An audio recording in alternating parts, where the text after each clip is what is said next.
বিচার বহির্ভূত হত্যা, গুম, খুন ও মত প্রকাশের স্বাধীনতায় হস্তক্ষেপের ঘটনাকে বাংলাদেশের মানবাধিকার প্রতিষ্ঠায় প্রধান বাধা বলে উল্লেখ করেছে যুক্তরাষ্ট্র।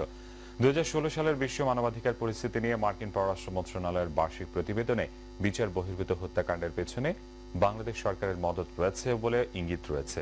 তবে বিচার বহির্ভূত হত্যাকাণ্ড ও গুম খুনের সব অভিযোগ সঠিক নয় বলেছেন স্বরাষ্ট্রমন্ত্রী আসাদুজ্জামান খান। 2016 সালের বিশ্ব মানবাধিকার পরিস্থিতি নিয়ে মার্কিন পররাষ্ট্র মন্ত্রণালয়ের বার্ষিক প্রতিবেদনে বাংলাদেশের ক্ষেত্রে বিচার বহির্ভূত হত্যাকাণ্ডের বিষয়টিকে সবচেয়ে বেশি গুরুত্ব দেওয়া হয়েছে। প্রতিবেদনে বলা হয়েছে, সংবিধান লঙ্ঘন করে সরকারের আইনশৃঙ্খলা বাহিনী ব্যাপক হারে বিচার বহির্ভূত হত্যাকাণ্ড ঘটাচ্ছে। বিশেষ অভিযান, গ্রেফতার ও আইনশৃঙ্খলা বাহিনীর তৎপরতা চলাকালে সন্দেহজনক মৃত্যুর ঘটনাও ঘটছে। এ প্রসঙ্গে গভীর রাতে আটকের পর অস্ত্র উদ্ধার অভিযানে গিয়ে গুলি বিনিময়ের মুখে সন্দেহভাজনদের মৃত্যুর বিষয়টিও টেনে আনা হয়। প্রতিবেদনে আরও বলা হয়, মানবাধিকার সংস্থার জরিপে 2016 সালের প্রথম 9 মাসে এভাবে অন্তত 150 মানুষ নিহত হয়। জঙ্গি দমনের ক্ষেত্রে বিচার বহির্ভূত হত্যাকাণ্ড ঘটছে বলে মানবাধিকার সংগঠনগুলোর অভিযোগের কথা বলা হয়েছে প্রতিবেদনে। শোলাকিয়া হামলায় অভিযুক্ত সন্দেহভাজন জঙ্গি সাইফুল ইসলাম ডন, এক শিক্ষকের উপর হামলাকারী ফাহিম ও ব্লগার অভিজিৎ রায়ের সন্দেহভাজন হত্যাকারী বন্দুকযুদ্ধে নিহত হবার বিষয়টিও এক্ষেত্রে বিশেষভাবে উল্লেখ করা হয়। এছাড়া মানবতা বিরোধী অপরাধের দায়ে রায় কার্যকর হওয়া 3 ব্যক্তির সন্তানদের আইনশৃঙ্খলা বাহিনীর পরিচয়ে তুলে নিয়ে যাওয়ার পর নিখোঁজ থাকার বিষয়টিও প্রতিবেদনে বলা হয়েছে।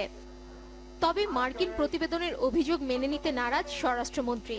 ভোলায় এক অনুষ্ঠানে বাংলাদেশের জঙ্গিদের আন্তর্জাতিক সম্পৃক্ততা নেই বলেও জানান তিনি। আল কায়দা, আইএস এগুলো আমাদের দেশে নেই, আমাদের এখানে কোনো অস্তিত্ব নেই। আমাদের এখানে যেগুলো ছিল, যেগুলো আছে, সেগুলো আমাদের দেশেই তৈরি কিছু সন্ত্রাসী, কিছু জঙ্গি রয়েছিল, যেগুলোকে আমরা আমাদের নিরাপত্তা বাহিনী যথার্থভাবেই কন্ট্রোল করতে পেরেছি।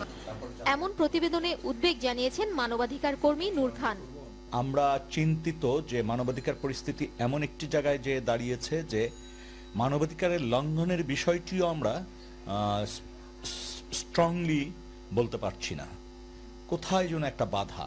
রাষ্ট্রে যখন জবাবদিহিতার শৈথল্যতা দেখা যায়, যখন বাহিনীর ভিতর শৃঙ্খলার দুর্বলতা দেখা দেয় এবং রাষ্ট্র যখন তার গণতান্ত্রিক চরিত্র থেকে ক্রমান্বয়ে কর্তৃত্বপরায়ণ বা ফ্যাসিজমের দিকে যায়, তখন এই বিষয়গুলো কিন্তু সামনে চলে আসে।